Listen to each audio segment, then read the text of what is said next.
can start.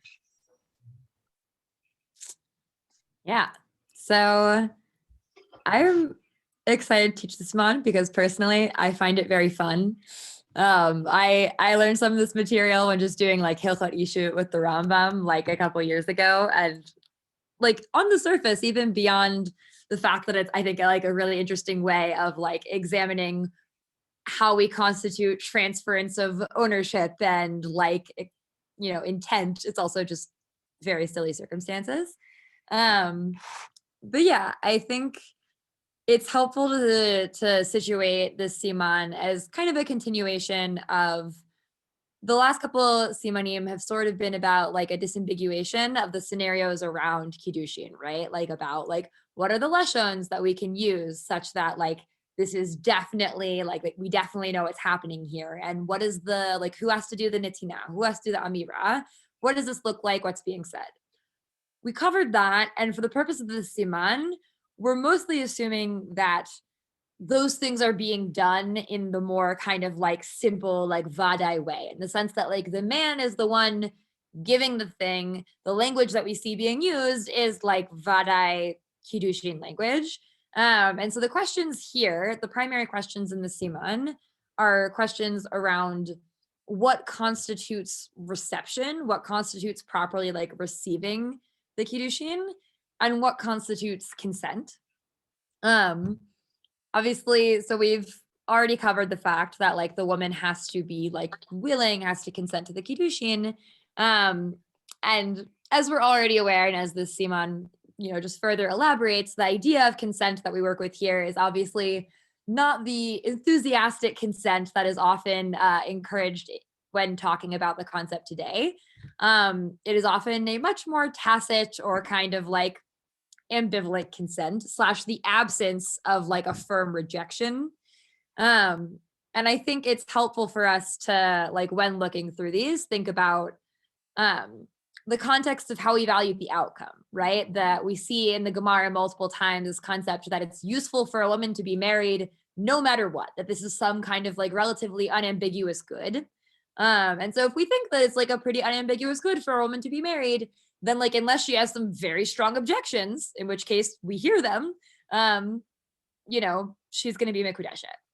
So I think that's something to like keep in mind throughout the siman. And the other thing that I think it's useful to think about is that a lot of our material comes from Gitin, from the model of Gerushin.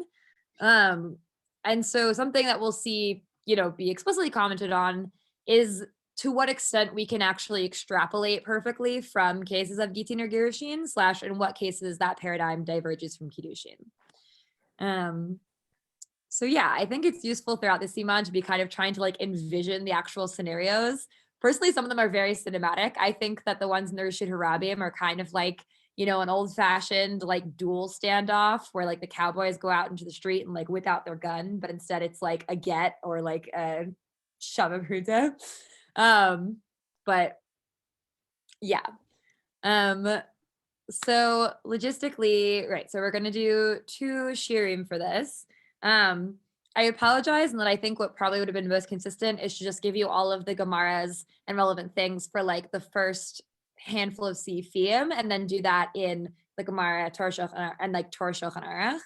I think what we're going to do is we're going to do the Gemaras that are relevant for the first 5 Sif, well, through Sif Hey in the Torah Beit Yosef. We'll do those Gemaras. We'll try and get through the Torah Beit Yosef and some relevant Bachs. On the off chance that we still have free time after that, we can glance through the Shulchan Aruch on that chunk. And then next year, we'll do the Gemaras and the Torah Shulchan Aruch on the rest of the siman. Sound good? Okay. So I rearranged just like the order on the sheet just to reflect the order that these relate to our siman. So we're starting with the Mishnah on Gitin 77a. So let me pull this up. And this one is pretty brief, but it like sets the scene for what we're talking about in Sif Aleph. So Asher, could you read the Mishnah Hazorek? One second, let me just get it in my book here.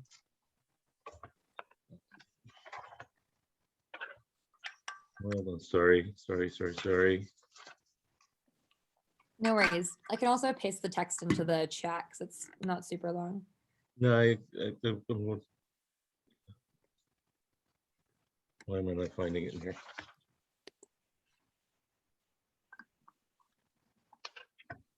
Can this be found in the source sheet that you shared? I referenced it, but I did not paste the text in there, but I Right. just put the text in the chat so people can Okay. look there. Okay. All right. So since I'm not finding it so quickly, I'll just do it like that. Okay. הזורקת לאשתו והיא בתוך ביתה או בתוך חצרה, הרי זה מגורשת. זרקו לה בתוך ביתו או בתוך חצרו, אפילו היא אימה במיטה, אינה מגורשת. לתוך חיקה או לתוך קלטה, הרי זו מגורשת. So the guy is just sort of lobbing this get at the woman. If she's in her house or her courtyard, she's considered divorced. If she's in his house or his courtyard, even with him in bed, if he throws it at her and it's his house, then she is not migureshet. If he throws it into her lap or to her It's like a basket. Yeah, I was thinking basket or like some kind of receptacle, then she's also considered migureshet. Right. So this is about like where the get lands vis-a-vis the woman. And so something we'll see also play out when it comes to like the section we're focusing on today is more about the reception, like in what cases we considered a woman to have effectively received, in our case, the kiddushin, but in this case, the get. And in some scenarios, and it kind of becomes intertwined with the matter of consent, as we'll see later. In this case, it seems to be that these areas are actually kind of like koneh this for her, right? That like this, they're able to function as like yada, in this case for the gerushin. So that's what we see referenced in our first leaf, which we'll glance at. But for now, I want to look Gitin 77b. So on this Mishnah, it's, let's see, where is it on the daf? It's like a little bit down. Sorry. So it's like should be after the two dots. So there's Kiyama Rava Ahaima Asa Amra, and then Vihi Betoch Beita. So let me know when folks have found it. If you're looking at the Vilna Shas, it's just about halfway down. Yavni, since you seem to have found it, are you happy to read this section? Sure. והיא בתוך ביתה. אמרו לה, והוא שעומדת בצד ביתה ובצד חצרה. רבי הושעיה אמר, אפילו היא בטבריה וחצרה בציפורי, היא בציפורי וחצרה בטבריה מגורשת. Yeah, do you want me to keep going? Or? So Ula says that it works if she's standing next to her house or next to her yard, and Rav Oshaya says that even if she's in an entirely different city, then she's still megureshet, and he throws it into her yard. Yeah. Can you just, sorry, I didn't assign this, but it's just a couple lines. Could you read the Tosfot on V'hush she'omed b'tzad beita, just because this will be referenced in our discussion of the Chatzer HaMishtameret? Yeah, sure. והוא שעומד בצד ביתה, בפרק כמה דבבא מציע, אמרי דווקא בגט, דחוב הוא לה, באינן שתהא עומדת בצד ביתה, ולא במציע. So this is the conclusion of a very long chain of arguments that the reason why Ula holds that she needs to be there is because the get is paying a debt to her as opposed to giving a gift to her. Right. Right. So this is one of the places where we'll see, I mean, starting in the Gemara and like going through the Achronim, people trying to like tease apart to what extent get here is or isn't parallel to Kiddushin, because get is considered like, again, working off the assumption that we think marriage is good for women, we normatively, like the Gemara at least interacts with get as like a bad thing. Like Although gets are not a positive thing. in the context of Bava Metzia, it's not comparing the get to Kiddushin, it's comparing it to Correct. It's comparing acquisition it to of a gift for in other contexts. Yeah. Correct. And so what we'll see also, and so I'm just giving lots of previews, but like what we'll see in some of the like Beit Yosef and Bach talking about this is some people construct kind of like a chain of like, you know, like get, mitzia, like matana / kiddushin. But in this case, minimally, we say that like get is more stringent because something that is like considered not positive for somebody, they have to like either be like there witnessing it, or there has to be this like mishameret quality. Okay, so you can continue with Vahahi. והיא בתוך ביתה ובתוך חצרה כתני, הכי כאמר, והיא כמי שבתוך ביתה, והיא כמי שבתוך חצרה, דכיוון דחצר משתמרת לדעתה היא מתגרשת. So now we're justifying what Rav Oshaya could possibly, how he could be reading this Mishnah, because it says v'hi betoch beita, and it's saying when he says that she could be in a different city, and it's saying it really like he's reading it as if it's saying as if she's in her yard, because it's a guarded chatzer, and therefore she is totally good. Right. So like, as we were saying, there's either like she has to be there, or in the case of like chatzer hamishtamer, it's like lidata. She knows this is a chatzer that is like guarded. She knows that it's guarded and being watched after. So things that are being received there are being like received there like very explicitly like on her behalf and in this like kind of intentional way, such that we say it's still come to her, basically. And I think that's all I put for this section. They go into like the next section is like again relevant to what we'll also see in Bava Metzia, but it talks about to what extent the chatzer is like her hand, because like we talk about like this idea of like it has to be as if it's like, you know, arriving in her hand for specifically the get, which is not again a paradigm that we have with kiddushin. But I think the most relevant bit is this idea of chatzer hamishtameret lidata versus shelo lidata, right? So for get, we say it has to be mishtameret lidata if she's not there.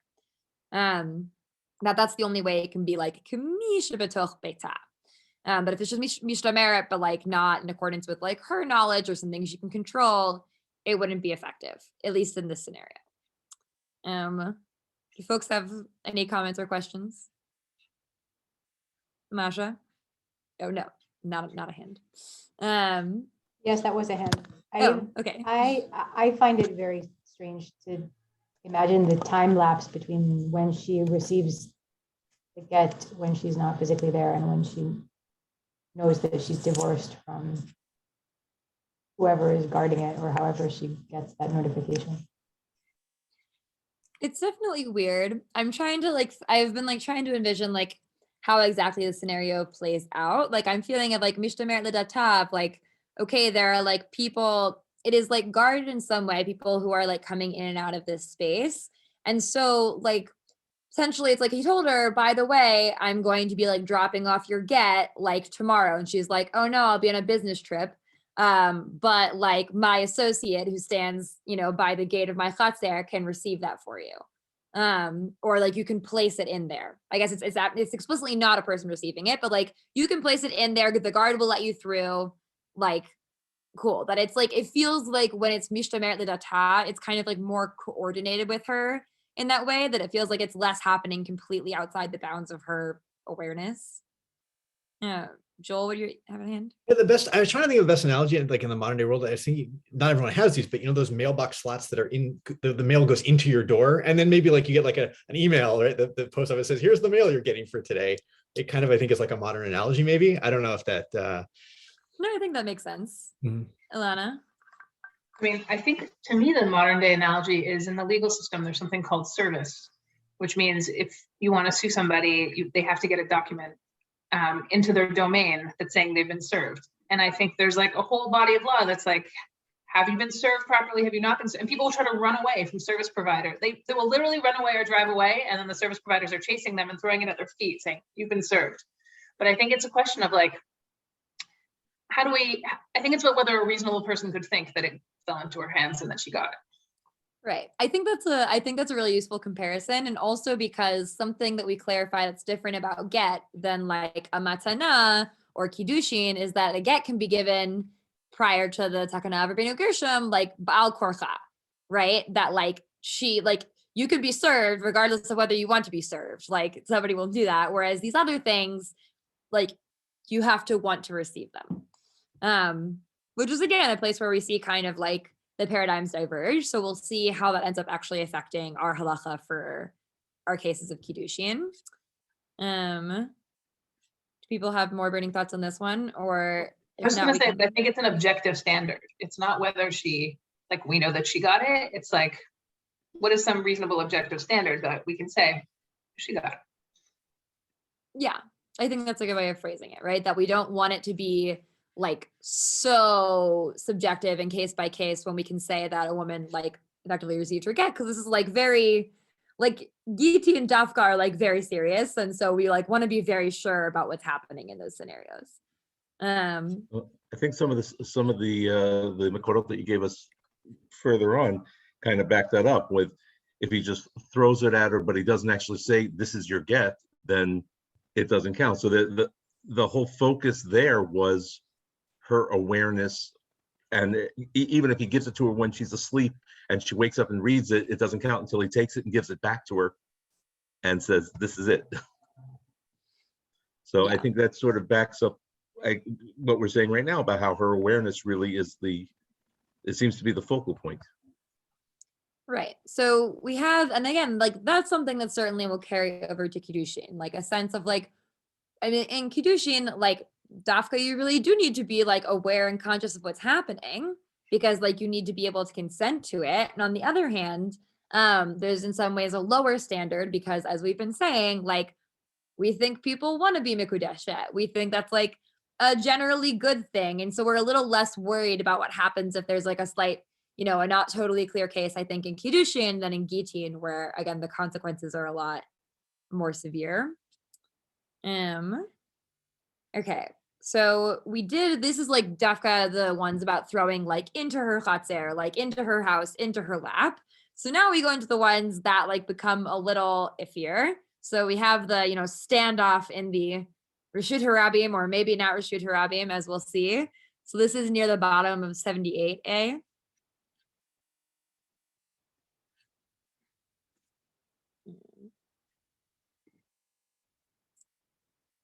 Ilana, when you get there, could you read? Can I pass for right now? Thank you. For sure. Yeah. Joel, are you comfortable reading? Yeah, that's fine. You want me to start with the Mishnah? Yeah, the Haital Medit. Yeah. All right. Haital Medit Bershut Harabim Uzrakola. All right. So she's in the public domain. He throws it to her. Karovla megureshet, karovlo ina megureshet. Okay. Mechsa mechse megureshet ve'ina megureshet. Great phrase there.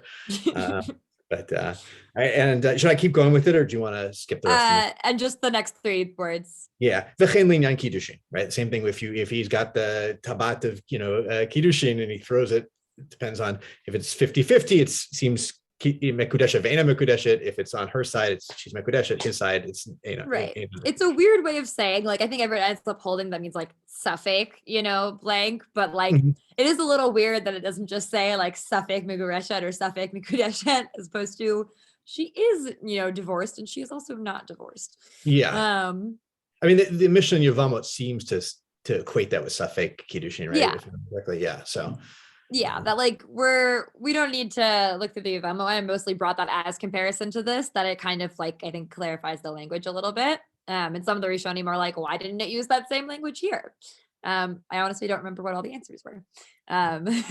We can Fair do enough. that if people are interested. Okay, so you can skip the second part of the Mishnah. It's not so relevant to our case, and then just pick up with the Gemara.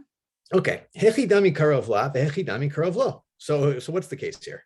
Amar Rav, Arba amot shela, zeo karovla, Arba amot shelo zeo karov lo. All right, so each person has their 4 amot domain, and if it's within her 4 amot, that's karov to her, and if it's within his 4 amot, that's karov to him. Right, not a very good throw if he only got it with, you know, in his own 4 amot, but okay.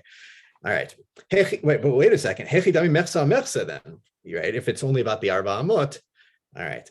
Amar Rav Shmuel bar Rav Yitzchak kegon shayu shnehem omdim be'arba amot, right? So maybe they're in the same domain, right? They're in the same 4 amot domain essentially here. They're completely overlapped, all right, or maybe mainly overlapped. V'lechse he minayu kadim. So wait, but which one got there first, right? That's you essentially acquire your arba amot. I think Rashi says is you acquire your 4 amot in Reshut HaRabim, and if someone else comes in, they've entered your territory. So it's that person's territory. Like if I was standing there and then she like comes closer and it's like it's dropped or thrown between us, it's as if I just like dropped it at my feet, right? It's not really like I'm like giving it to her in as meaningful of a way. Like the get fell into the same space that I was standing in. So, all right. So what's that for solution? So maybe they got there at the same time, right? It's like amazing force of nature here, which the Gemara is going to reject, right? Right? You can't do that. That doesn't work. So, okay. Ela, Amar Rav Kahana, haha, b'shmona amot mitzum samot askinan. So we're talking about like, you know, each has their 4 amot, and then there's like a little overlap going on there between, or they're right up against each other. Actually, I think is the case here. Yeah, like that. Yeah. Basically, it falls right between them. Or like in fact, here the Gemara is going to say it, right? V'get yotzem arba amot shelo l'arba amot shela. All right, and it's going to be so it's like it leaves his 4 amot. It's in her 4 amot, but the point is going to be here is the get has length to it, right? Is going to be the important thing. The get's like yay big. You know, this is the dividing line between our amot, and the get is like. And that's the Gemara's objection. Right? It's still kind of partially on his side, or it's bound up with him essentially, right? I think Rashi says something like, right, Adayin haget birshuto kitzat ve'anan v'natan be'ada ba'inan ad kula birshuta, right? It has to be the get. You can't play this game. It's mechsa where the get's partway in one and partway in the other, because unless it's fully in her territory, we don't. Yeah, you haven't like really properly given it to her if it's still kind of like just as close to you and still in your space. Exactly. So, Ela Rabba V'Rav Yosef de Amrei Travehu. All right, Hacha b'shtei kitei idim askinan. We're dealing with 2 groups of edim. Achat omeret karov lo, v'achat omeret karov lo. So what's mechsa? Mechsa, you have 2 contradictory testimonies of 2 groups of edim. One says, no, I saw it was close to him, and one said I saw it was close to her, and that's what we're dealing with. So, okay, you keep going. Oh, Rabbi, you want me to do Rabbi Yochanan too?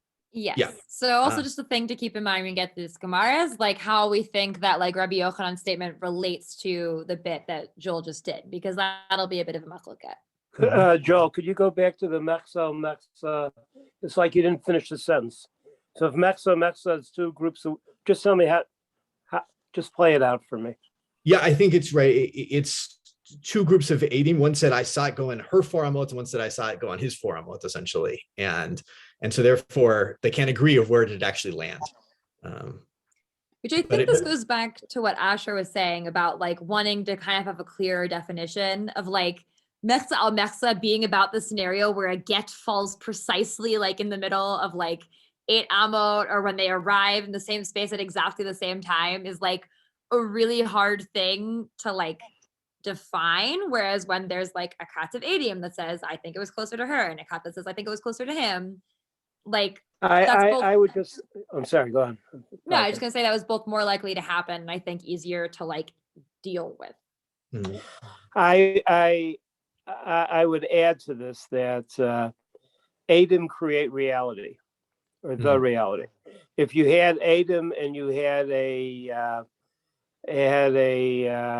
video of what took place, and the Adam and the video seem to contradict, it would seem, right, that the video would be basically circumstantial evidence, and the Adam are kovea reality. The Adam decide what the reality is. You have 2 groups of Adam. You have science fiction of 2 views of the universe, and then whatever. Yeah, so it's like a real problem. The get is spin up and spin down at the same time, to put it in quantum mechanical terms. It's I think it's worth noting that at least in like later language, they add that like ve'avad, right? That like the get was like given, and it's not like we're not able to like freeze time the situation of like where it fell, right? Because if we were, which would potentially push back against the video argument, because then we could be like, no, like I can like measure via fun technology precisely where it was along here. Whereas like in the absence of video and photos, if we didn't like freeze as soon as it fell, we have no way of knowing besides the Adim's testimony what the like Mitziu was. I would also say just sitting on a basin, and circumstantial evidence has come into Bate Din, but I was a lot younger. It was a lot of years ago, and someone said, well, maybe the video was photoshopped or something, and no one knew what the word photo on the basin. No one knew what Photoshop mean, and then it was like, oh no. But Adam, we always believe, but Adam are often not there. To have two groups of Adam is unbelievable. Yeah, probably not the most common, but who knows? It depends on how public the scenario is, I suppose, which is also, as we'll see, unclear. But right, so we have this first formulation, which is within the world of talking about Arba Amot, right? That's what we're focusing on. If it's in her Arba Amot, like she's Migureshet, or in our case, Mikudeshet, his, not, unclear, suffix, Migureshet or Mikudeshet.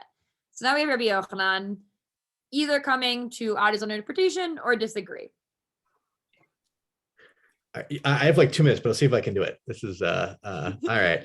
Power through. Rabbi Yochanan Omer, Karov la shaninu afilu me'a ama, ve'karov lo shaninu afilu me'a ama. Okay, so he says, when we say karov lo, we're even talking about 100 amot, right? This is, so we got to figure out what is he talking about here. Hechidami, so hechidami mersa. So, which we haven't really defined even what karov la amot is, but we're going to start with mersa. Amar Rav Shemin bar Abba, the didi mefarsha li mine de Rabbi Yochanan. So I got this interpreted from Rabbi Yochanan. Hu yachol l'shomro, v'hi eno yachol l'shomro. Zeo karov lo. So what's karov lo? He can guard it, or he can, watch over it or take care of it, whatever it is, and she can't. That's karov lo, right? Hi yachol l'shomro. We're talking about the get here. She can guard the get, v'hu eno yachol l'shomro, but he can't. It's out of his kind of range of protection. Zeo karov la. Shnehem yocholim l'shomro, shnehem en yocholim, zeo mersa. So either if both can do it or neither can do it, that's mersa. So is that where I'm supposed to go to? Or Yes. Yeah. Okay. Great. But it sounds like he's got this huge range scenario here going on, potentially. I could have like a little, like my get is like crumpled up in a paper ball and I'm like shooting it out of like a little like Nerf gun or something, and it like travels towards her, and like as long as it's somewhere where she could, like the Shomro, unclear exactly what that constitutes, but like we have a general idea of what they're referring to here, then she'd be Mikreshet if he couldn't guard it from where it lands. Yeah. It's hard to imagine either of them being able to l'shombro when we're talking about reshut harabim, if it's more than like 3-4 amot. Reshut harabim, you're out in the middle of nowhere. Who can shomer al shum davar? It's a great question. Thank you, Joel. Yeah, I think also something that the Tosfot note is like here where it said that either like shnehem yachol l'shomro or shnehem eno yachol l'shomro, that's like the suffix case. That's the mechza al mechza. And they clarify that the case where it's considered suffix, when it says like the two of them can't guard it, Like is when the two of them or something, right? No, so that's a separate thing, which we will read. But that this case, they're saying it's about like when neither of them could guard it by themselves, like it can only be guarded with like the two of them combined. But the Tosfot are like, if neither of them could guard it at all, like even with their combined efforts, she's just eno migoreshet kolikar. Like if it's just somewhere, like we're in this like big space, like unclear exactly how public, but we're in this big space. I can't really keep track of this thing. You can't keep track of these things. Us together, we're standing across from each other and we can't really do that together. She's just not Migoreshet. You just lost her get. Like that's just, So that's one of the things that they add. And now we have another Tosfot, which I did assign on the Rabbi Yochanan bit. Does somebody else have a comment on just the Gemara in general before? we look Yeah, at this? like in the simple reading of the Gemara, it's sort of missing the whole case of that it's far from both of them, which makes it sort of odd that they even use the language of like karov lo. Why does it matter if it's karov lo? And that has to be, I guess, like logically, it has to be only like if it's karov la and karov lo, right? There's something missing.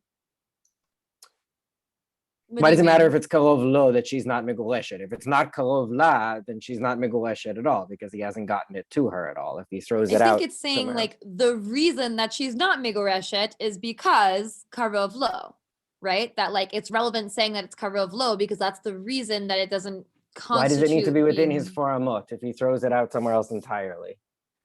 Like Well- according to the interpretation that karov lo means within his four amot.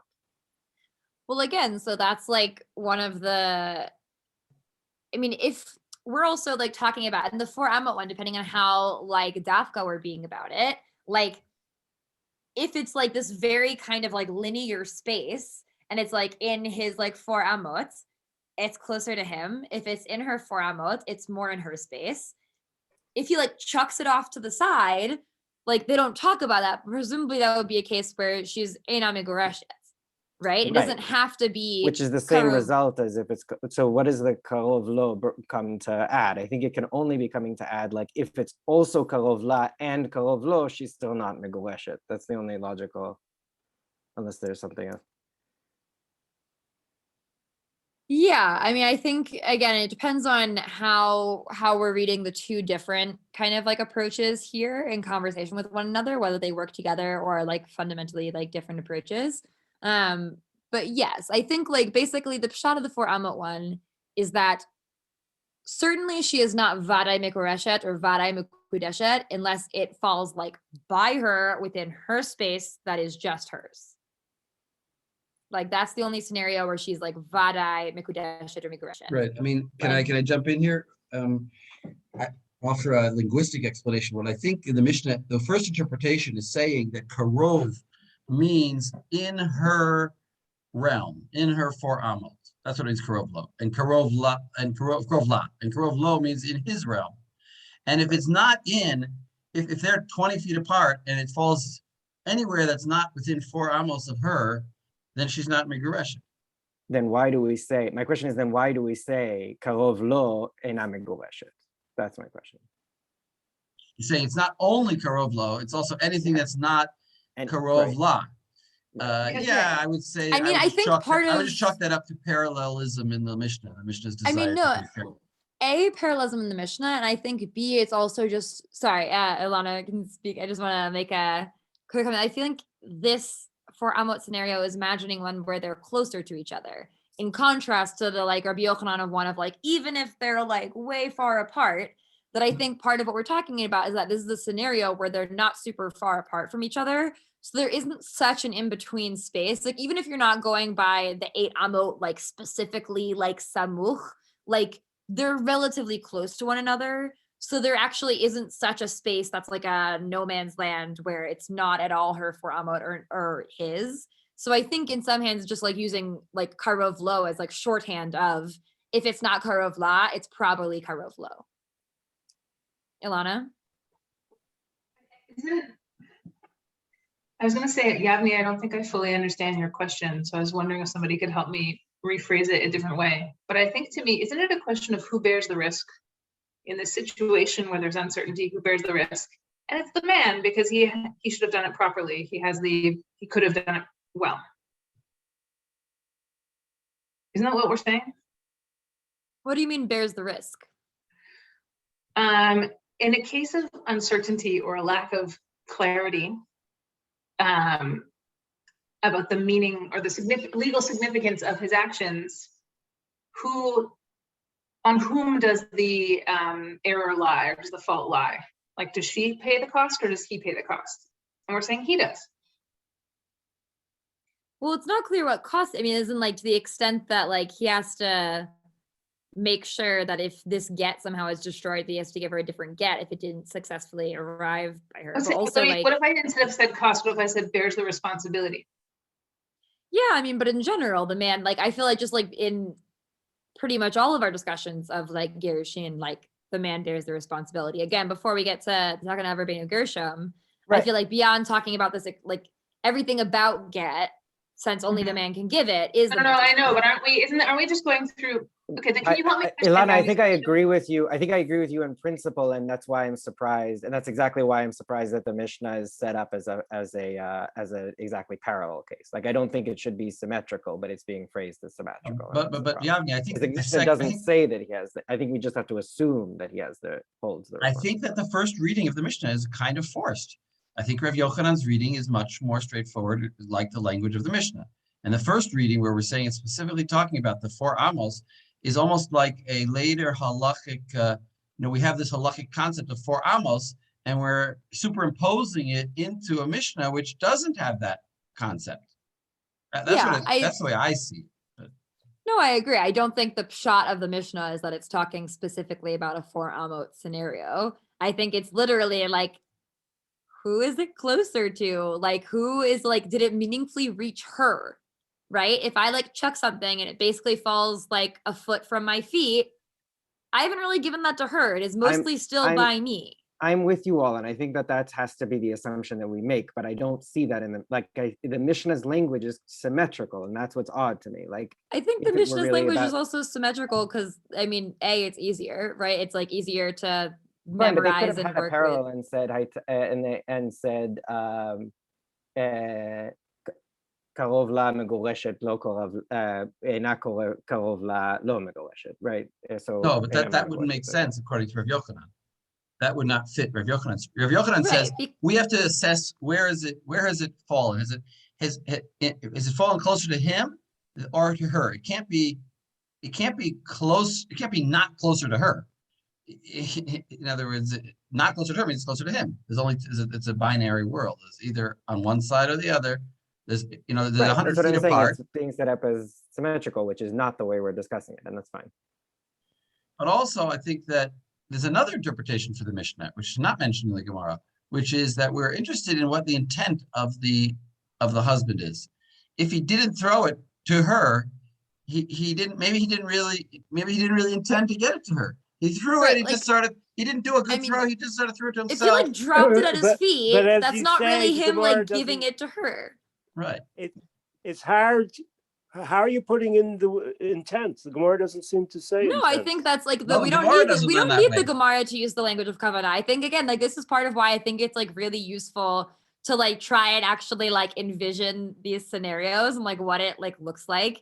If you just kind of like chucks it in front of him and it sort of falls like a foot or two away from his feet, he's not giving that to her. That's like a very half-hearted kind of like dropping it away from him. That's not like a giving. That's not like I'm giving my get to you. I want you to be receiving this. Certainly in the case that the Tosfot say, she would be like Eno Migreshet Koli Kar, where he like chucked it off to the side such that like neither of them could even like Ef Shalem the Shomro.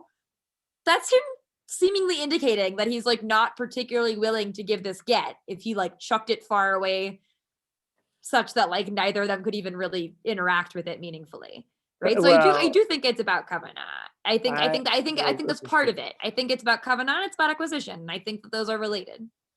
I'm going to wait and see. I don't see the kavanah part.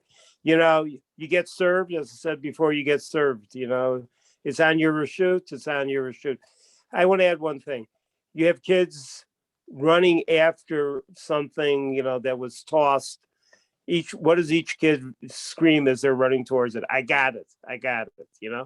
So in what case do they actually get it? Okay, I'm sorry. Okay, so I'm gonna propose we move to the little twist vote on Rabbi Yochanan. Well, it's not so little, but it's relatively little. Rabbi Yochanan Amar Karov La. I think we can actually go to the V'yesh Lomar Diba Arba Amot. So Masha, are you comfortable reading?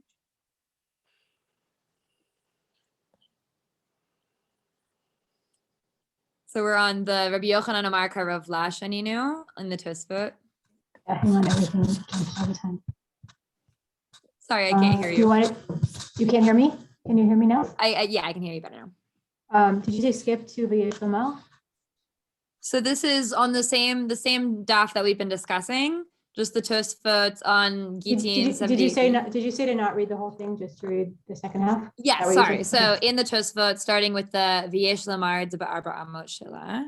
ויש לומר שבדלת אמות שלה אפילו יכול לשמור כמוה מגורשת. מחוץ לארבע אמות צריך שתהא היא יכולה לשמרו, ולא הוא. ועוד קשה דרב אשי, עת להתם דברשות הרבים, לא תקנו ארבע אמות, והחתנן הייתה עומדת ברשות הרבים קרוב לה מגורשת, ויש לומר דהתם ואין יכול לשומרו, והכה ביכולה לשומרו, אינמי יש לומר דהכה לאו דווקא נקט רשות הרבים, אלא בסתמה או בצדי רשות הרבים. So you have to say that with Alba Amot on her side, even if he is able to, I don't know, the Shmo, to retain control, to guard it, whatever, as she is, then she is still Negureshet. And if it's outside of the Albamot on her side, she still needs to be able to take care of the get. And moreover, this is a difficulty for what Rav Ashi said. Was that in the part that we read? This isn't in the part that we read. This is something that gets referred to a lot, which is that basically that Rav Ashi doesn't think that Arba Amot are effective at like acquiring things in the Reshut Rabim. Okay, so that there is no stipulation with regard to the Alba Amot.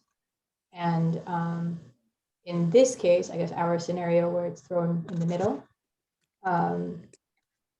it was thought that she was standing in Reshuta Rabim and the get arrived close to her, then she is divorced. Is Hatam, V'yeshomar Hatam, that if it falls outside of her domain and he cannot take care of the get, but here she can take care of the get, so too you have to say that it's not necessarily in Reshut HaRabim in that case. Right? Did I get it right? So what's the first Yesh Lamar where it says the Hatam be'en yachol l'shamro v'hacha b'yachol l'shamro? Hatam, I thought it was that in that case, it's in the Hatam, it's in her domain and he can't take care of it. And in the Hacha, it's in his domain and she can't take care of it. Right. So I think that this is their first attempt to resolve why maybe this is Reshut HaRabim Mamash that we're referring to in this Mishnah, and what the distinction is. The way we can harmonize this with the Rav Ashi statement is that for Rav Ashi, Arba Amot in Reshut HaRabim are only kona if yichola l'shomro. That in a case where she can't guard it, in the Reshut HaRabim, that's not effective at acquiring things for her. Whereas like in non-Reshut HaRabim, even if she couldn't guard it, if it fell within her Arba Amot, she would still have acquired it. So that's their first suggestion. And then what's the second suggestion? That it doesn't necessarily have to be in Reshut HaRabim proper. It can just be in the side of some area. Right. They're like, the Mishnah may have said Reshut HaRabim, but lav dafka. They didn't mean Reshut HaRabim. They meant the little alleys on the side of the Reshut HaRabim. That is actually what will end up being carried down through halacha more so than the former, but probably because it's in some ways I think a simpler answer than the first one, even though I think it's less shot of the Mishnah. Is someone saying something? Can you discuss the first part of the Tosfot? The first Yesh Lomar? Sorry, right. So the first Yesh Lomar, in this case, basically, our question is that we see that like Mitzia and Get, as we're also going to see when we look at the Bava Mitzia Sugya, are like often like compared to one another, and we derive things from one another. And the way we learned things in this bit in Bava Mitzia, which is I think right before what we're going to learn in a sec, it implied that Rabbi Yochanan only thinks that somebody is Migureshet Toch Arba Amot. That like that section implied that he thinks it has to be within her Arba Amot for her to be Migureshet. And here he says Afilu Mea Amot. So like, how do we resolve that? And so the first answer was that he thinks that like within 4 amot, even if Eina Yechola L'Shomro, she's still Migureshet. Whereas with the Mea amot, like even if she can't, she has to be able to guard it for her to be Migureshet. So this is very, very interesting because it comes out then that Rav Yochanan agrees that the Mishnah can be read literally. Not literally. That the imposition on the Mishnah of saying 4 amot is valid, but the Mishnah is not really talking about that. That's for like Pshita. That's like Pshita. And really, the Mishnah is talking about outside of 4 amos. Then you did this karov and this shomro. But inside 4 amos, that's also obvious that would work. But that's not what the Mishnah was entertaining, because that's Pshita. Right. So the way you just phrased it is exactly how some of the Achronim will phrase it, which is that like Rabbi Yochanan isn't coming to disagree with the first proposition. He's coming to like articulate what he thinks is like the most pshat explanation of the Mishnah, but he doesn't actually disagree with the Dean about the Arba Amot. That he's not coming to just offer like a completely different rule. Mm-hmm. Mm-hmm. I think that's very compelling. It's very compelling. I mean, it's also I can see that in the Tosfot here. Right. Yeah. Okay. For the sake of time, I'm gonna move us to the Bava Metzia Sugya. As I mentioned, the Yavamot, like the bit from Yavamot Mishnah that I gave was one Joel referenced earlier. It's mostly just useful in that like it's talking about a similar scenario. There they actually use the language of like suffix as opposed to like Migoreshet, Ve'eno Migoreshet, but like helps kind of clarify that's what the other Mishnah means. But so now we have these very long sections of Bava Metzia. We can skim through some of the bits that are less directly relevant, but it does all kind of end up getting cited a lot when it comes to our discussion of the Chatzer and the Mishnah. So this is Bava Metzia. We're on 11a in the Mishnah. Who hasn't read in a while? Asher, can you read? The Ra'otan Ratzin Achar Metzia. Yeah, Ra'otan Ratzin Achar Metzia, Achar Tzvi Shavor, Achar Gozeret Shelo Percho, ואמר זכתה לי, זכתה לי שדי, זכתה לו. היה צבי רץ כדרכו, או שהיו גוזות מפריחין, ואמר זכתה לי שדי, לא אמר כלום. So, seems a little bit off our topic on the surface. So, somebody sees people running after a deer that has I guess broken deer. I'm assuming it's like with a broken leg. Yeah. Or after young birds that have not yet started flying, and he says, "This is my field, and so that makes these my animals." If the deer was able to run the way deers usually run, or if the pigeons were able to fly, him saying it's my field, so these are mine, doesn't amount to anything. Right. This is like, we don't need to get too into this because that's not going to really deeply to our topic, but basically, the kind of more crippled / less mobile animals, if they are in your field, odds are if you're running after them, you probably will be able to trap them while they're in your field.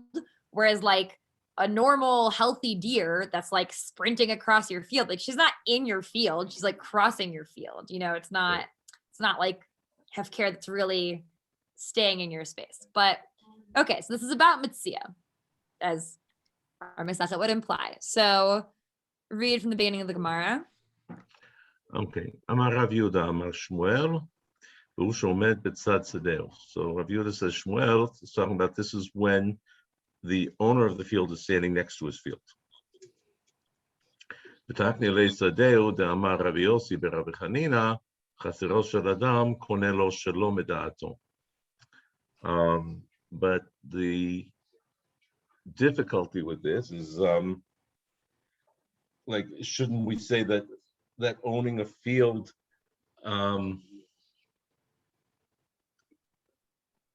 it should be considered his field, whether he's standing next to it or not. So yeah, not that I mean, it is his field, but his field should be able to acquire on his behalf, Okay, even okay. without him being there. okay. Because of this statement that chatzero shel adam koneh lo shelo midato, even when you don't know. Okay. And now we get the connection to what we've been reading.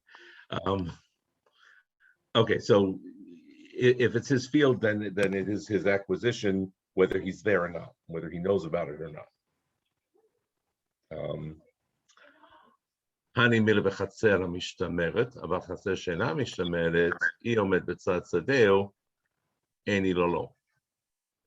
This is true when it's like a guarded chatzer, like I guess an enclosed chatzer, but a chatzer that is not enclosed, it only counts if he's standing actually there, and if he's not standing there, then it's not. Then whatever's in it is not his.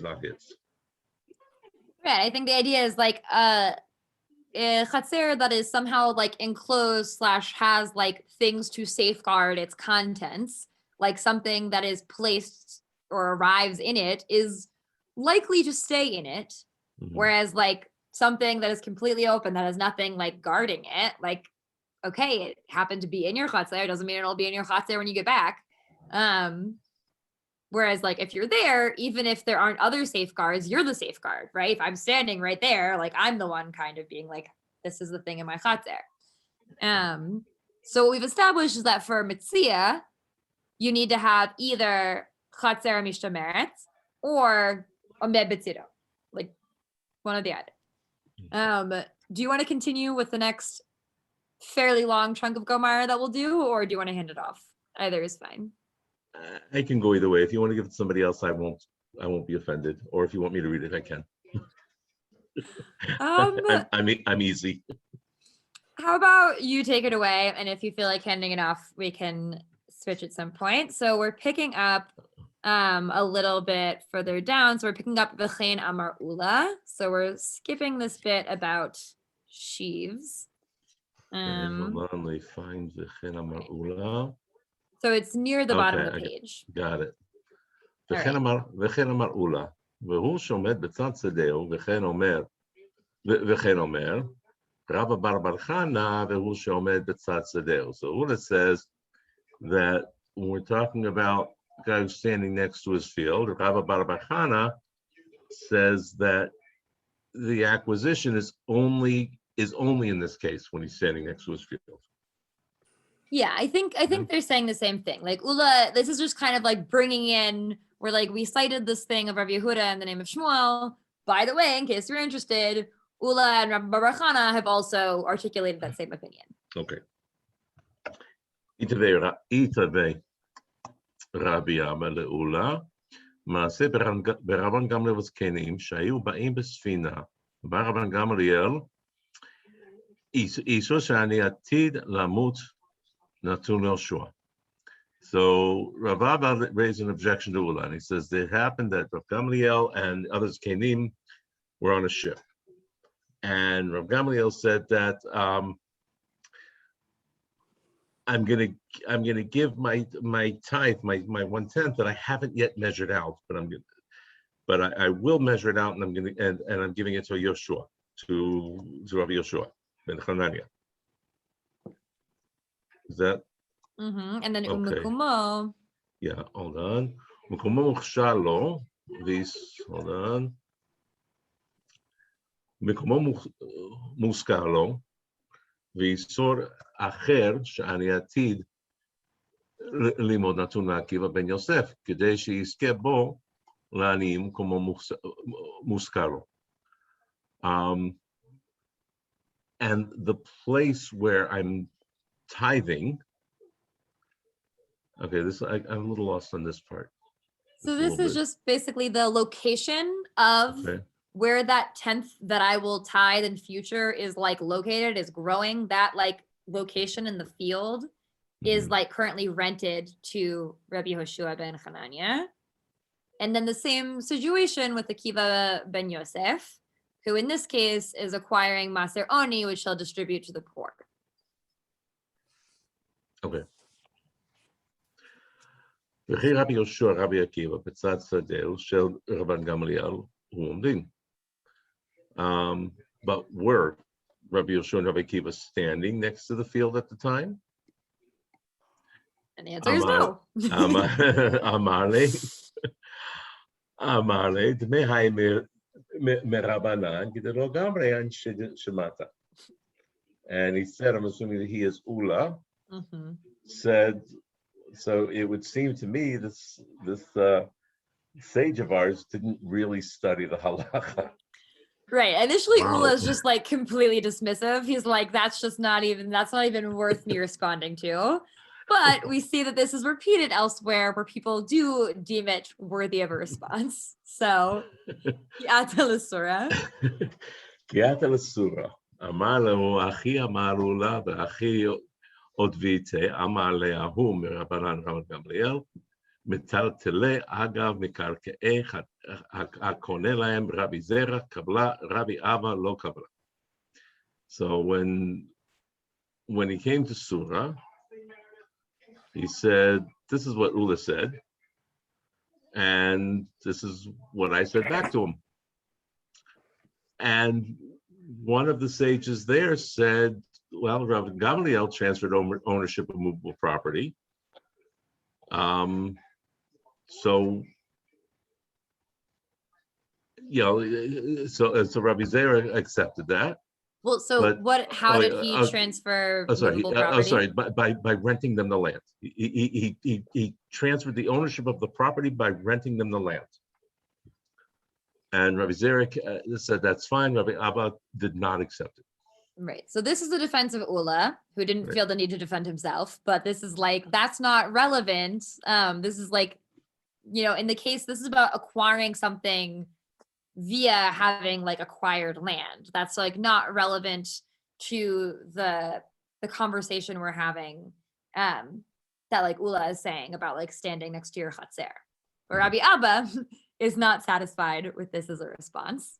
Okay. אז אמר רבא, שפיר רבי דלא קבלה, וכי לא היה להם סודה לקנות ממנו בחליפין, אלא טובת ההנאה אינה ממון לקנות ממנה בחליפין, ההכנה מטובת ההנאה אינה ממון לקנות על גבי קרקע. So Rava said, it's better not to accept this answer, because if didn't they have like some kind of a cloth which they could, you know, do the acquisition by means of this symbolic kind of exchange. Right, like why did they need to rent the land? Couldn't they have just done Right. Khalifin and acquired Right. the Maser? Right. And so instead, this was for the, hold on, I lost my place. Tuvat, because it was like for it was for the good of discretion. Right. So this is like it's a confusing phrase, but again, the idea that like the only real relationship Rabban Gamliel has to this Maser is that he has like, you know, the hana, the like benefit of being able to decide who he gives it to, but he doesn't really own that. So because he doesn't really own that. Mm-hmm. Okay. Because it's not property that can be acquired by means of this symbolic exchange. You can't do a khalifin for property. And here's where I got a little bit lost on what I read.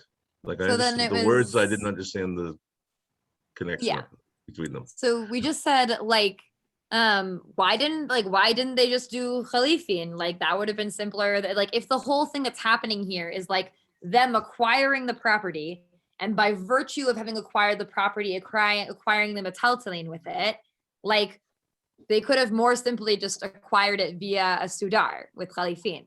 And he's like, the reason they didn't do that is because Rabban Gamliel doesn't really own these things. And so he can't actually like sell them in a Khalifin way, just as he can't sell the land in this, like that they're on, right? So you're saying that like, this is a pushback on the teretz that was given, saying like, no, because he doesn't own these things, he couldn't like they couldn't acquire him in this way. So we're back to the Kushya and Ula, which is, it seems like this is a scenario where somebody's like Chatzer, where this property that's rented to them is acquiring the property on their behalf, even though they're not there. Okay. If it's okay, I'm going to hand off the reading at this point. All good. Yavni, are you able to pick up? Sure.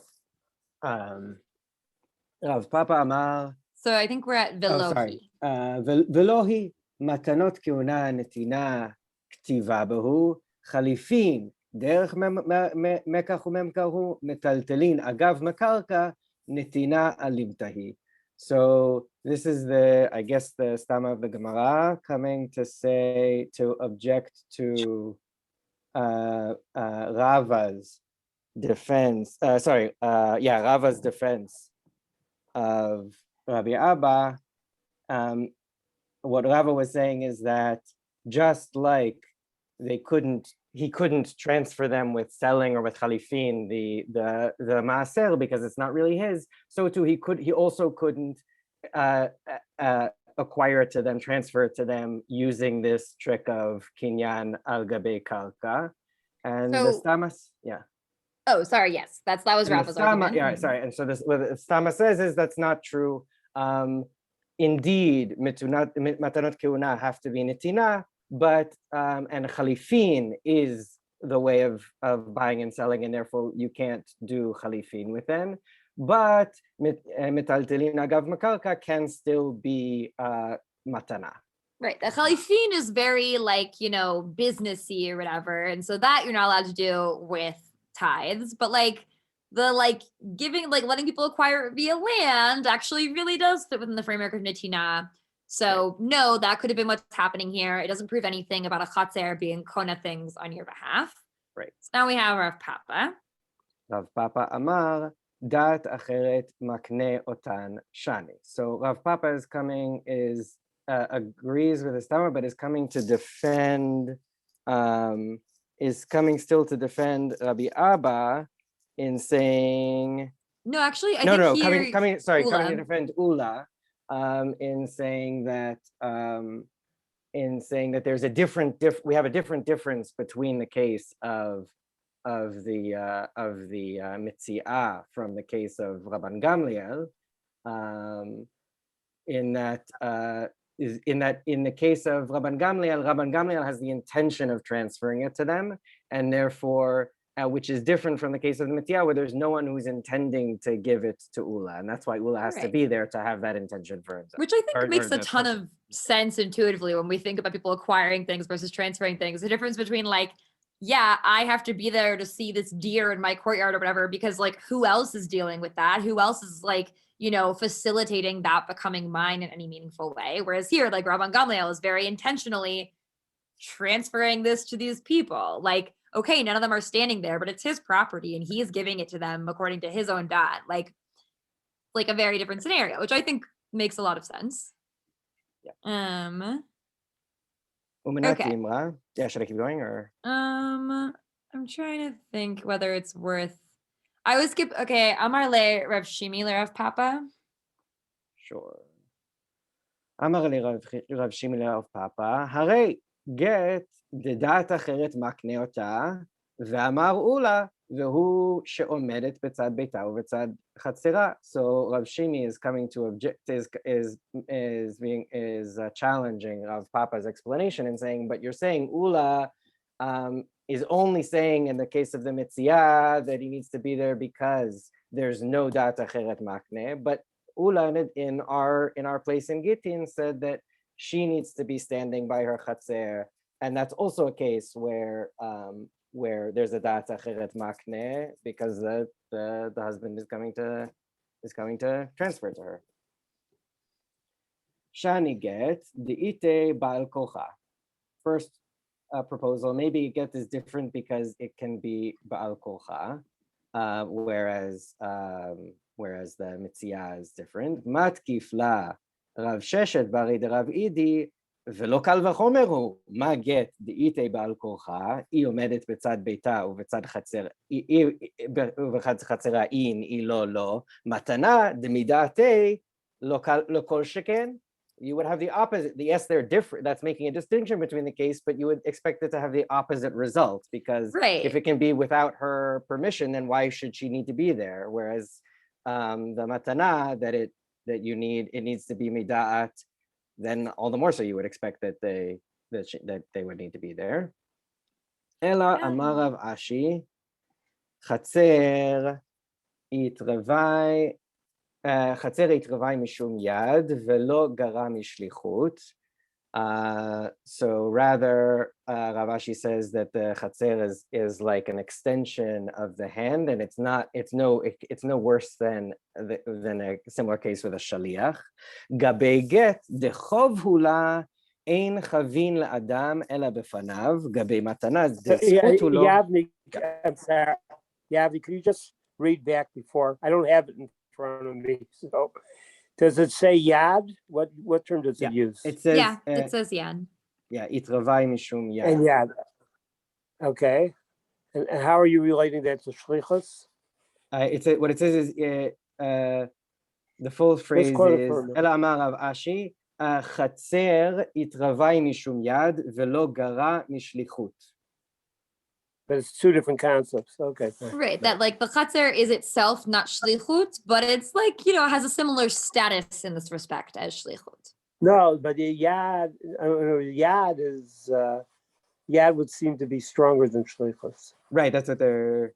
Yad right. They're like minimally, it's not less powerful than shlichut. Like maximally, it's maybe more powerful, but just as in shlichut. Right. Because your own property is an extension of your hand in terms of that it can acquire things, like your hand can acquire things. Your action. I mean, there's also the whole action element that's been under almost all this. What action can be done? Okay, thank you. Gabei get dechov hula ein chavin laadam ela befanav. Gabei matana dezchut hulo or zachin laadam shelo befanav. So the important distinction is that a get is owed to the current wife, whereas matana. I wouldn't say it's owed. I think like chov here is like lav dafka. I think it's more like it's a negative thing. Like in the sense of like similar to like the reference of like being served or like being given like a debt that you have to like pay or something like a thing that obligates you, that it like is difficult or not great for you, you have to be there for. Okay. But matana. Because it's a nice thing, you don't need to be there to get it. Amazon can deliver your packages when you're not home, but the court can't serve you papers if you're not home. Precisely. But I can get bills when I'm not home.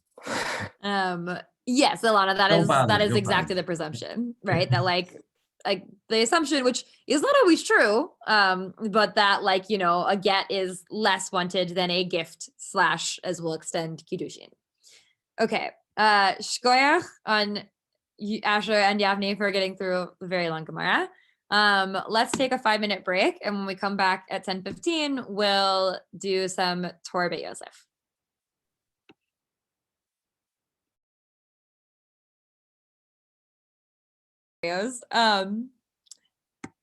Masha, can you read the first, like it's marked like Aleph Bet in the Torah, but this first chunk in the Torah?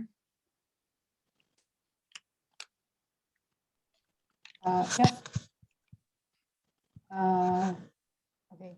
אין צריך שייתן הקידושין לתוך ידה, that's what you want, אלא אפילו זרק לה מדעתה לתוך חיקה או לתוך חצרה המשתמרת לדעתה מקודשת, ואפילו אינה עומדת אצלו.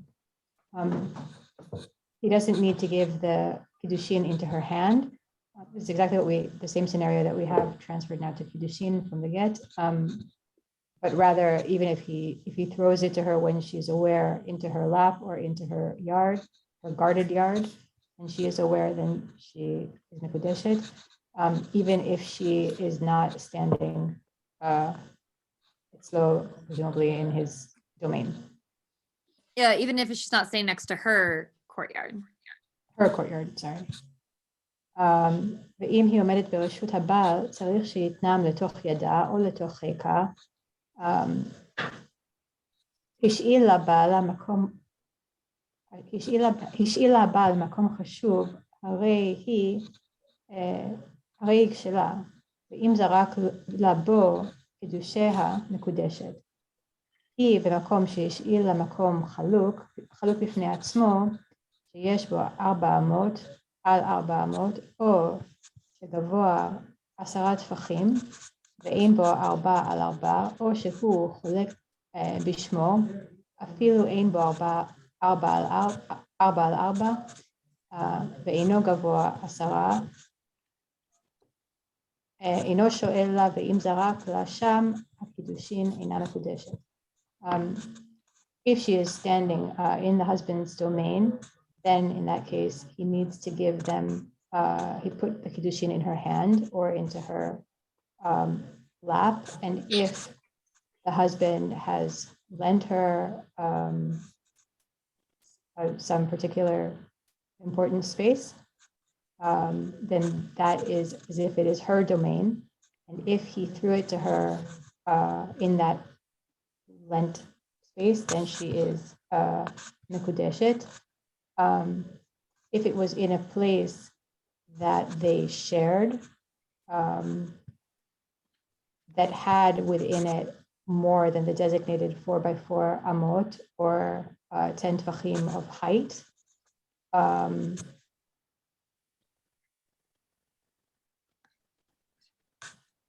but I guess they don't have 4x4 on either side.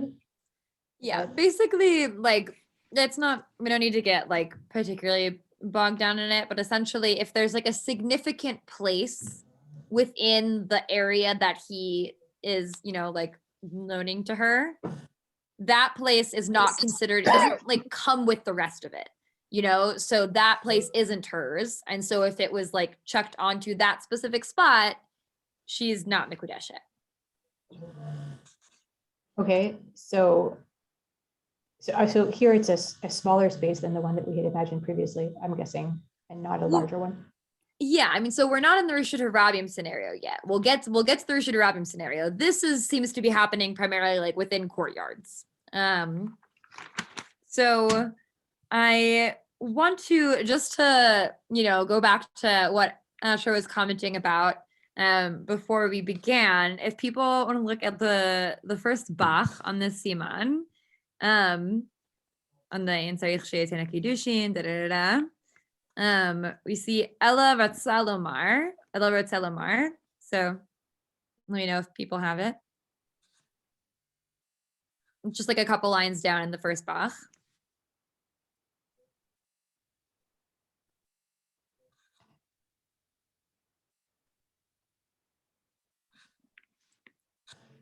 So we have Rotzelomar, Demilvad Dirtzona Lihitzkadesh Lo, Gam Kain Ba'inan. So this is on the fact that it says like Zarka Midata, which you translated it as like with her awareness, but he's translating it a little bit differently. So Rotzelomar Demilvad Dirtzona Lihitzkadesh Lo, Gam Kain Ba'inan Dazrika Tiye Midata, Deshema Eina Chavsa Lihitzkadesh Lo Bizrika, Elashite Liada.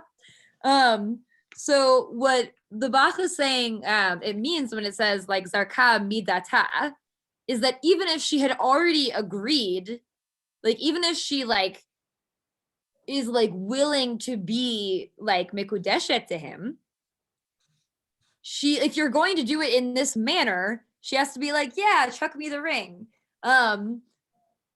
You can't just do that. You can't just throw it at her without her knowledge or consent. Because actually, even if maybe she's like okay with marrying you, maybe she's not okay with that. Maybe she thinks that's like really just, again, kind of like inappropriate or not serious or impersonal, or indicates that you're not really taking this like seriously. And so maybe she wanted you to put the ring in her hand. So like with the zrika, he's saying that midata means that like the zrika itself, not just the kiddushin, like the zrika has to be something that she is aware of and consented to, basically. That she's not just having this like chucked at her with no warning.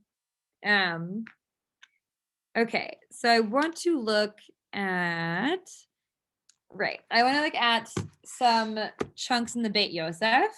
So the first bit I want to look at starts with V'katvu harif v'harosh v'hilchta ka'ula. So let me know when folks have found that. Could you say it one more time? V'katvu harif v'harosh v'hilchta ka'ula.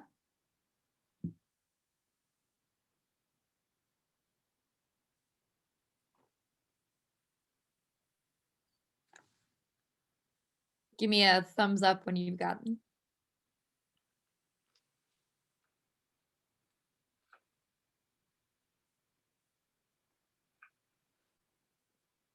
Okay. Ilana, are you comfortable reading, or do you not feel like reading right now? That is, the latter is very fine. I'm actually having an eye problem today, so I feel like I'm normally slow and I don't want to be even slower. That's extremely fair. Asher, you're back on. So are you Hold good on. to go? No, Cut no, I through haven't, Harif. no, I haven't found it yet. So Okay, on the search. it's pretty near the beginning of the first Beit Yosef. It's, okay. do you have the Shirat Devorah edition? Yeah. Hold on. Okay, so I was using three Al Torah, lines but I'll do down, this. 3 lines down in the wide lines of the Beit Yosef on Rish Ayin Dalid.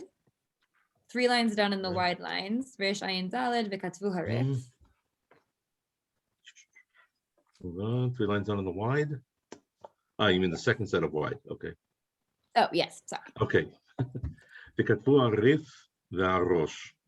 הלכתה כעולה, דהך עסקה רבי אשי, פרקוף דמציאה, דאמר רב אשי, חצר החרבי מידה ולא קרא משליחות גבי גט, דחופו לה. אין מבין לאדם אלא בפניו, ילקח בעינן שהיא עומדת בצד ביתה או בצד חצרה, גבי מתנה לזכות הוא לה. I'm understanding every one of these words, and I'm losing myself within this. Okay. זכין האדם שלא בפניו, עד כאן. Okay. So this is, for context, this is mostly what Yavni was reading at the end of our Bava Metzia section. Okay. I just lost my place again. Okay. עד תלן ראה אותם רצים אחר המציאה וכולי, ואמר זכתה לי שדי.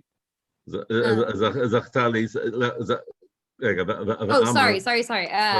No, we don't need to keep going in that immediate section. Okay. But so basically, this section is essentially bringing in the fact like the Rif and the Rosh end up paskening like Ula, which is to say that like, in general, like you need to be standing by the side of the chatzer, or it has to be a chatzer mishtameret.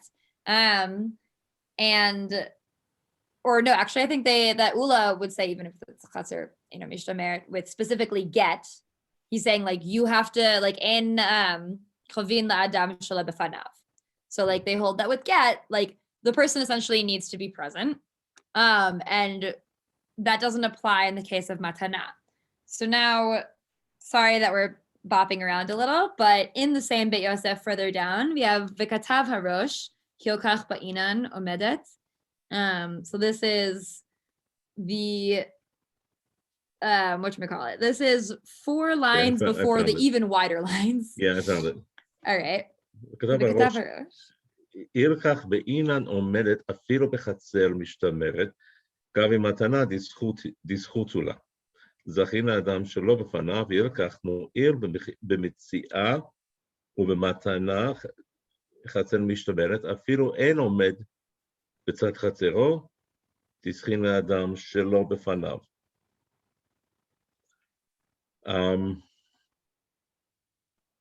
I'm sorry, I'm losing all my focus here, so I'm going to ask for a little help with this one. No worries. Okay. So first he's talking about like mitzia, that we need a chatzer hamishtameret. So we're talking about mitzia and matanot here. So he says, Hilkach mo'il b'mitzia matana chatzer mistameret. Like in both the cases of mitzia and matana, a like guarded or like looked after chatzer is effective at like acquiring the mitzia or the matana, even if the person is not standing next to it, unlike in the case of the get. As we said, and that this is about like related to the idea of shlichut. But now we have aval she'ein mishtameret im ein omed b'mitziah lo kane di'efshar liyot mitam shlichut. Right, the tam of shlichut doesn't apply in the case of mitzia. There's no dat acher. It's just like if it's a chatzer she'eino mishtameret, in what, and you're not there, in what way are you acquiring that thing that just happened to get into your chatzer? But this is where you get into it. Aval b'matana. Do you want to pick back up? Let me pass on to somebody else because I'm fading. No worries. Yavni, do you feel comfortable doing? If not, I can also go through some of these. All right. אבל במתנה מסכמת דעת המקבל בכל מקום שיתנהו הנותן, שיזכה לו המקום.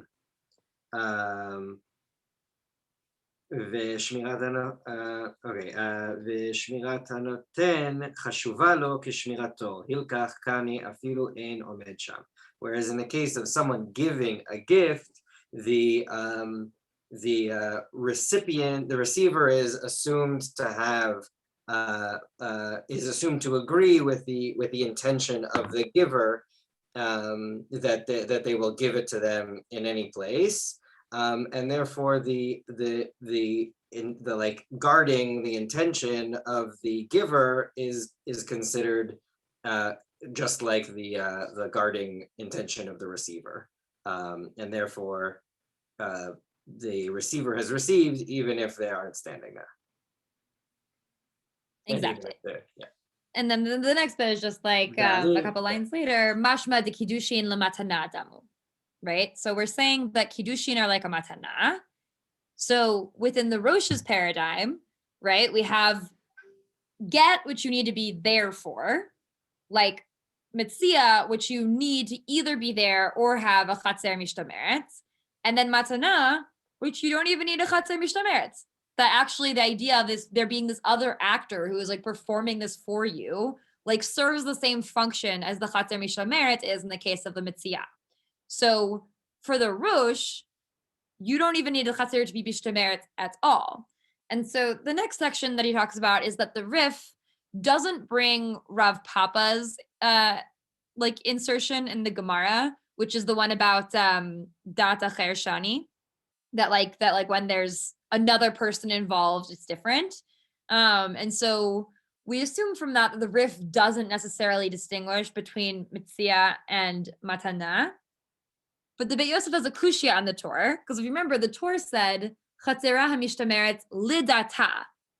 And the Beit Yosef is like, okay, well, according to the Rosh, who you almost never go against, it wouldn't even need to be mishtameret at all.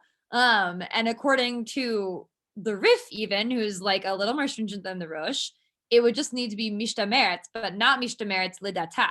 So the Beit Yosef is like has this kushya. I think that the Torah is not consistent with the previous opinions. And if I recall, I don't think that the let me see. Yeah, I don't think that he ends up resolving the kushya on the Torah. The Beit Yosef doesn't resolve it for him. And there's also, he suggests that like there's a reading of the Rambam that's just that he might even hold like the Rosh as well. So we're stacking them all up to be like the Torah made a weird decision here. So that's on the Beit Yosef side.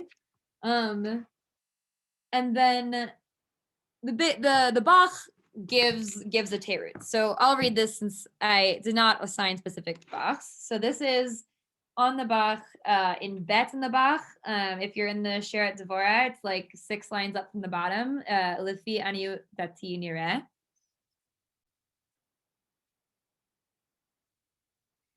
Okay, so we say Lifi aniu dati nireh.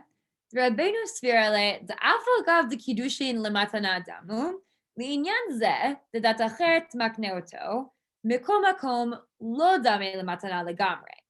That even though in general kiddushin is comparable to a matana, to a gift, when it comes to the specific aspect that's relevant here of like the dat acheret makneh, this is actually a little bit different than a matana.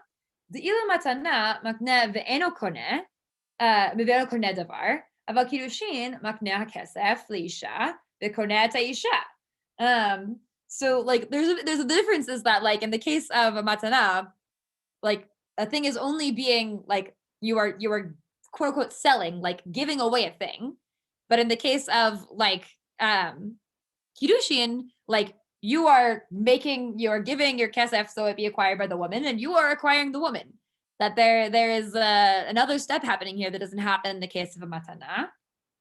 V'hilkach matana afilu b'chatzer she'eno mishtamer ledat hamekabel ve'en hamekabel omed b'tzido v'kol makom kivan demishtamer ledat hanoten shmirat hanoten chashuva lo kashmirato. So that's what Yavni just read in the Rosh, that like in the case of a matana, since it's really just all about this kind of like act on the part of the giver, their kind of dot is essentially comparable to the shmirah of the receiver. And so there, it doesn't need to be like mishtameret. Aval legabe kiddushin lo kana et ha'isha ela im kain shachatzer mishtameret ledata zim ena mishtameret ledata lo zachta bekiddushin lehave hu koneh ota ela kanta kesef bilvad kishar matana. I think it's a clever teretz where he says that in the case of kiddushin, it does actually need to be a chatzer mishtameret ledata. Because like, yes, if this was purely like a matana, it would work. But because there's another step happening here, like if it's eno mishtameret, she's acquired the kesef, like she has that ring now that you gave her, but you haven't acquired her. Which I think also relates a little bit to what you were saying, Asher, that like there needs to be a bit of a higher level of like awareness and mutuality going on here, of like the mishtameret ledata implies I think a little bit more like awareness on her part of what's happening, slash a little more like involvement in what's happening than just like, yep, it was just put in your chatzer that nobody's looking after, that you're not thinking about. The tabat is in your chatzer, congratulations, you're mikudeshet. Like according to this, it like involves a little bit more. So even though like it's in many ways similar to matana, it's not the same. Okay. Does that make sense to folks? Do folks have thoughts and feelings? So Lexie, can you give a definition of matana as opposed to the Natinat Tabat? So a matana is I mean, a I gift. should say Natinat Tabat Like, as opposed to That's a kiddushin. kiddushin. Right. Excuse me. So matana is a gift and it's one directional. All that's happening in the case of a matana is the receiver is acquiring the gift from the giver. And what power? And what? By the does power of the giver. That like, because Yeah. essentially like this is like Yeah. the receiver doesn't need to do anything, Right. like Yeah. nothing, the receiver isn't committing to Yeah. anything, they're not doing anything, they're only receiving a thing, and this is considered as chut for them. In that Yeah. case, like the dat and the intention and like the Yeah. actions of the giver like Yeah. are sufficient to perform that Right. transaction. Whereas kiddushin, they're like, look, it's not a fully mutual thing, Right. but there is some element of mutuality that exists here that doesn't exist in a matana. That like he is trying like to help her be like koneh, like give her XYZ thing, and then he is being koneh her. And Right. that like she has to be more involved in that when she is also being acquired than somebody who's just receiving a gift. I have to say something about matana. When I was a little kid, and at our seder with my grandfather, who was really a gadol b'Torah, a certain man came who, anyway, he came as a guest, and he gave to my grandfather a gift of chocolate. And it was misbarer after the seder when the man left that it was chometz gomer, and it was a matana. The grandfather, he put it down because of this whole mahalach here. In the end, my grandfather said, "Okay, it's not as chus for us, so maybe." But were we already kona by the power of the matana and the normal notion that we generally don't accept chametz on Pesach. So Yeah, I feel like it's fair to argue that chametz on Pesach is very much not as chut to whoever's receiving it as a Jew. So I think that's a reasonable. there were a lot of argument to make. shrieks in the house when it was discovered. Well, this is not at all, as we were just saying, directly comparable, but the kind of dismay at the receiving is like reminding me. I'm not going to read through the whole thing because it's a bit long, but the Beit Yosef section, starting with Katuv b'tshuva takahota hamaimoni, he refers to this case where basically this guy was like, want to be mikudeshet li? And the woman was like, yeah, okay, I'll be mikudeshet to you. And then he like puts it in her lap and she's like, wait, oh no, shit, I didn't actually want to be engaged to you, and tries to like shake it out of her skirts. And they end up saying that she's mikudeshet, provided there are these like onlookers, because there are these onlookers who can testify to the fact that despite the fact that she's shaking it out now, she did agree to the kiddushin, and like she can be like, I was just joking, I really didn't mean to actually be mikudeshet. They're like, Yeah. Look, you still said it. And then this is like the line that I've kind of been referencing a lot. Yeah. Don't joke about kiddushin. Get in messy scenarios. There was one at my college where people had to consult rabbis as to whether two students had accidentally gotten engaged during an oneg, so it's not great. Anyway, there's a line in this section as to why we don't just say, oh yeah, she was probably joking, she's like, she didn't actually mean that, because it says that like leka umdan, so people like an umdana, like there isn't like a sufficiently like proven assumption that like that's not what she meant, that she didn't mean it seriously. Umdan data de muchach kevan de ika lemeimar, like sorry, leka umdan data de muchach, like we don't have like a good enough presumption that she really didn't want this. Women just really want to be married, and so like even something even just like a little bit is like in some ways like beneficial for them. Even like any of this is beneficial for them.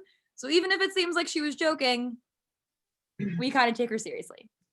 Also, sorry, Alana, I think you had your hand raised a little bit ago. Do you want to say what you had your hand raised for? Oh, I was just on Rav Land. I was also thinking like Rav Land is like, what is the definition of a gift? And can you refuse to receive it? And where do the presumptions lie? And I was just thinking like, it's also another difference is that a gift is transferable. Like if someone gave me whatever Very object, good. I can then give it on to the next person. Whereas we So don't she do that says, with wives. I really don't want to marry him. Here, you take it. Gives it to the Exactly. bridesmaid, and you have a good movie. Yeah. Nice. I think that's most of the stuff on this safe/safim. Also, just like a small note is that the Drisha's, I think, answer for the Torah is that lav dafka. He didn't actually specifically mean it had to be mishtameret lidata, which feels a little dachuk, but not gonna get into it at the moment. Who just read most recently? I think Yavni just read before me. Masha, do you feel good starting up with Dalet? Hayta omedet besimta.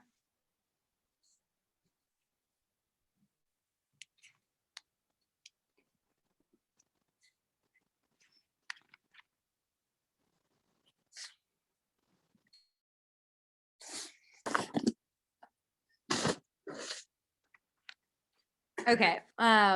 Asher, you said you're Okay, like no, fitting, but I- just the tour is hopefully a yeah, little I more think- straightforward. I think I've had a little coffee, so I'm a little bit back.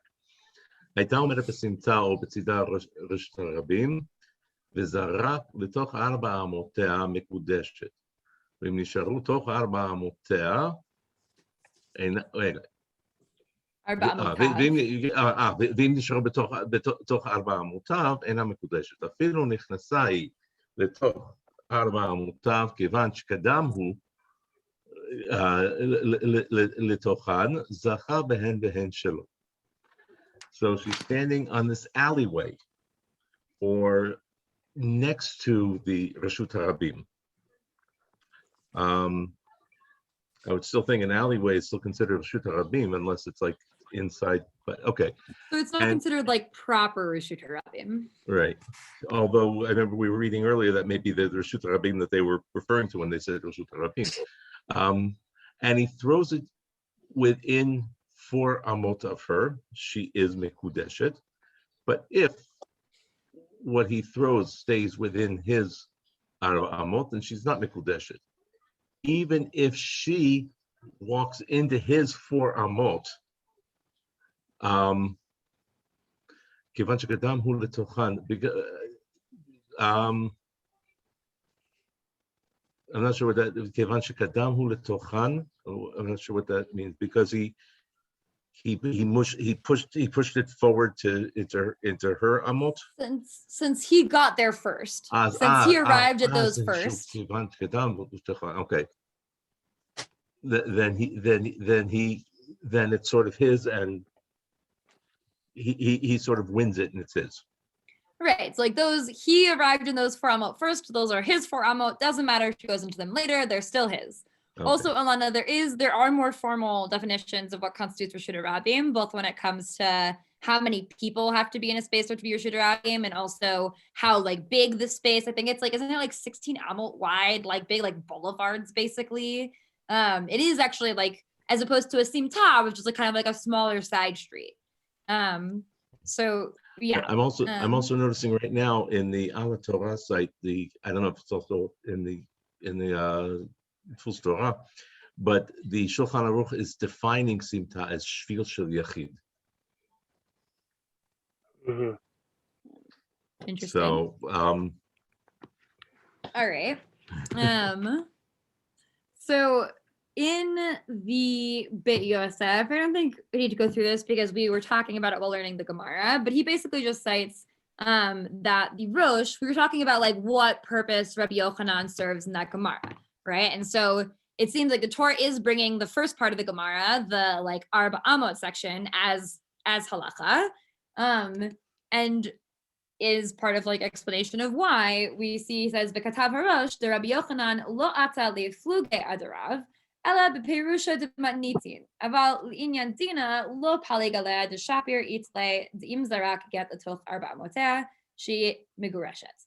The Rabbi Yochanan is just coming to offer what he thinks is like the pshat meaning of the Mishnah, but he's not disagreeing with like the deen that Rav offered, that this would be effective.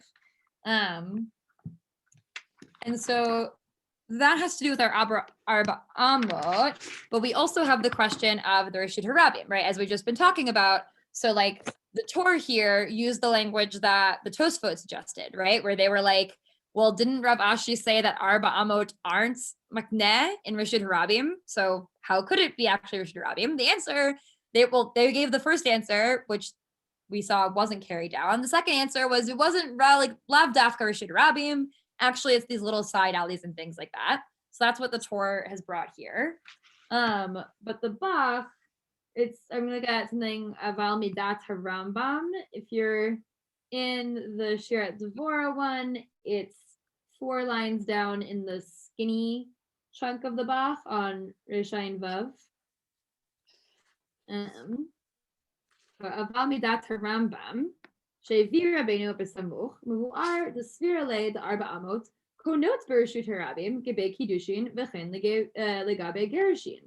That actually, it seems like Rambam, as we're about to read, does in fact think that Arba Amot are makneh in like Reshut Harabim, seemingly like Reshut Harabim proper, in regards to things like Kiddushin and Gerushin. But specifically in cases of Metzia, the Ein Abra Amot Konot La Reshut Harabim, Velo Betoch Sadeh Chaveiro, Ela Dafka Besimta Betzida Reshut Harabim. Aken Kavar Tirtzu Kushiazo, da da da. And then Degabe Get, the Kevan de Data Cheret Maknele, Afilu Reshut Harabim, Kanu Arba Amot. And the same reasoning that we've been saying would apply to Kiddushin. So he sums it up in the last line of this section before the Mihu, Aval beget Kiddushin, Dedat Acheret, Makanele, Kanu Arba Amot, Afila B'Reshut Harabim. So the Bach is suggesting that according to the Rambam, he actually thinks that Rav Ashi's statement is only applying to Mitzia. That only when it comes to like cases of Mitzia does the Arba Amot not effectively acquire things for you in the Reshut Harabim. Which also I think like makes a lot of sense in the sense of like, if Mitzvot is about like, no, this is more mine than it is yours. Like Reshut Harabim, there's so many people. Like how effective is like my little Arba Amot with like all these other people like properly acquiring something that's like come into them? Like that feels very transient and non-effective when it's like something that is like happenstance that is not directed towards me that I've just come upon. Whereas like, he's like, yeah, Get and Kiddushin are aimed at you, like this is for you specifically. So since this is like intended to you and there's this other dot that is like, you know, trying to give this to you, even Reshut Harabim, maybe Arba Amot would be makneh according to the Rambam. So let's see. Okay, I think we can do Hey, which is the last seif we'll do today. Yavni, we want to bring it home? In the Torah, how does it In the start? Torah, Katav Harambam, Zal.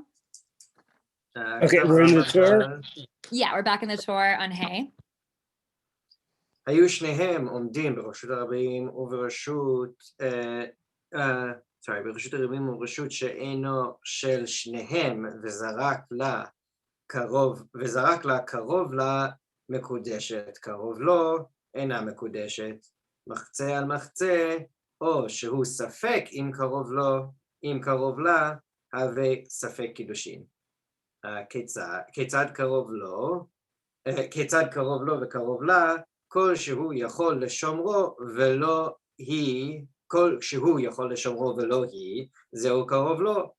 היא יכולה לשומרו ולא הוא, זהו קרוב לה. שניהם יכולים לשומרו, זהו מחצה על מחצה. עד כאן. That's, yeah, should I translate it? Or? Yeah, do people, I feel like this is basically just the Rabbi Yochanan / the people then expanding upon Rabbi Yochanan's opinion at the end of that Gemara we had there, right? The idea of it's about like Yechola l'shomro and Yechola l'shomro. So we see like the Beit Yosef, in some ways is a little out of order, even though the Bach was on the passive. The Beit Yosef kind of challenges the Rambam as to like why he just wrote Reshut Harabim Stam, when don't we know that Rav Ashi said Arba Amot is not makneh in Reshut Harabim? And so the answer is, again, either you can say the people who feel more like applying that rule across the board will say he didn't mean actually Reshut Harabim, he's using it in the same way the Gemara is, which is actually to mean like Simta Utzidei Reshut Harabim.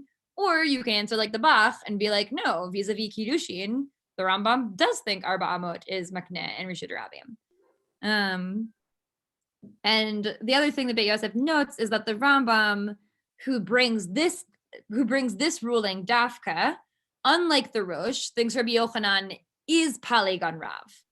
That like the Rambam thinks that Rabbi Yochanan's din is a din, is not just like his explanation of the Mishnah, but like he's still completely in accordance with Rav's. That he actually thinks that Rabbi Yochanan is in disagreement with Rav's din at the beginning of the sugya.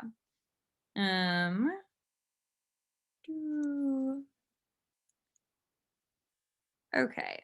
I'm trying to see if there's anything else worth looking into in the Bach or Beit Yosef. In the meantime, do people have thoughts and feelings about either specifically the seif or what we've covered so far?